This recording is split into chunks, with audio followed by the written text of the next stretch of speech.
ಎಲ್ಲರಿಗೂ ನಮಸ್ಕಾರ. ಇವತ್ತು ನಾನು ನಿಮಗೆ ವಾಟರ್ ಮೆಲನ್ ಜ್ಯೂಸ್ ಹೇಗೆ ಮಾಡೋದು ಹೇಳಿಕೊಡ್ತೀನಿ. ಇದು ಫಸ್ಟ್ ಆಗಿ ನಾನು ವಾಟರ್ ಮೆಲನ್ ಕ್ಲೀನಾಗಿ ಕಟ್ ಮಾಡ್ಕೊಂಡಿದ್ದೀನಿ, ಎಲ್ಲ ಪೀಲ್ ಎಲ್ಲ ತೆಗೆದು.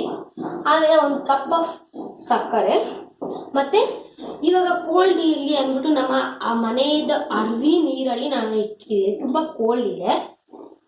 ಮತ್ತೆ ಗ್ಲಾಸ್ ಕುಡಿಯೋದಿಕ್ಕೆ, ಮತ್ತೆ ಜಾರ್, ಮಿಕ್ಸ್, ಇಷ್ಟು ನಾನು ತಗೊಂಡಿದ್ದೀನಿ. ಫಸ್ಟ್ ನಾನು ಜಾರ್ನ ಓಪನ್ ಮಾಡಿ ಕ್ಲೀನಾಗಿ ವಾಟರ್ ಮೆಲನ್ ಎಲ್ಲ ಒಂದೊಂದೇ ಹಾಕ್ಕೊಳ್ತಾ ಇದ್ದೀನಿ. ಎಲ್ಲ ಕ್ಲೀನಾಗಿ ಹಾಕೊಂಡಿಸಿ ಕ್ಲೀನಾಗಿ ಎಲ್ಲ ಒಳಗಡೆ ಹಾಕಿ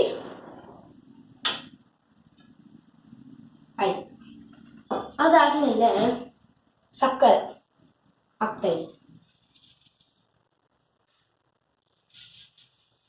ಇದು ಶುಗರ್ ಪೇಷಂಟ್ಸ್ ಅಂದ್ರೆ ಸ್ವಲ್ಪ ಸಕ್ಕರೆ ಕಮ್ಮಿ ಹಾಕೊಬಹುದು, ಶುಗರ್ ಇಲ್ಲ ನಮಗೆ ಅನ್ನೋದು ಮೀಡಿಯಮ್ ಆಗಿ ಹಾಕೊಬಹುದು. ಸ್ವಲ್ಪ ಸಕ್ಕರೆ ಹಾಕೊಂಡು ಆಯ್ತು. ನೆಕ್ಸ್ಟ್ ನಾನು ಹೇಳಿದ್ನಲ್ಲ ನಮ್ಮ ಮನೆಗೆ ಅರವಿ ನೀರು, ಅದನ್ನ ಹಾಕಿತಾ ಇದ್ದೀನಿ. ಫುಲ್ ಗ್ಲಾಸ್ ಹಾಕಿದ್ದೀನಿ. ಅದಾದ್ಮೇಲೆ ನಂತರ ಆಯ್ತು. ಇವಾಗ ಕ್ಲೀನಾಗಿ ಮುಚ್ಚಳವನ್ನು ಮುಚ್ಚಿ ಕ್ಲೀನಾಗಿ ಜಾರ್ನ ಕೂರಿಸ್ತಾ ಇದ್ದೀನಿ. ಕ್ಲೀನಾಗಿ ಕೂರಿಸಿದ್ದೀನಿ. ಆಮೇಲೆ ಮಿಕ್ಸಿಯನ್ನು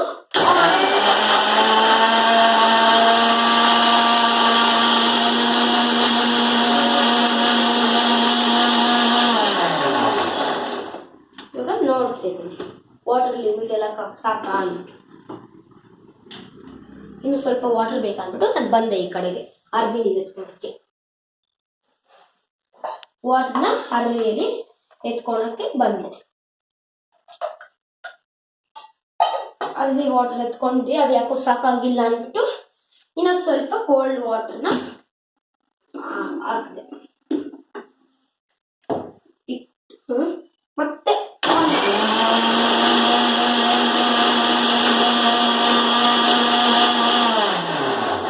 ಆಮೇಲೆ ಆಫ್ ಮಾಡಿ ಕ್ಲೀನಾಗಿ ಮೇಲೆ ಎತ್ತಿಕೊಂಡು ಇಲ್ಲಿಕ್ಕಿ ಜಾರ್ನ ಓಪನ್ ಮಾಡಿ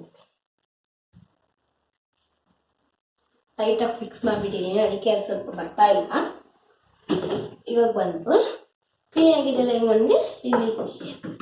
ಆಮೇಲೆ ನಾನು ಅವಾಗ ರೆಡಿ ಮಾಡ್ಕೊಂಡಿದ್ನಲ್ಲ ಗ್ಲಾಸು, ಅದಕ್ಕೆ ಹಾಕೊಂಡೆ.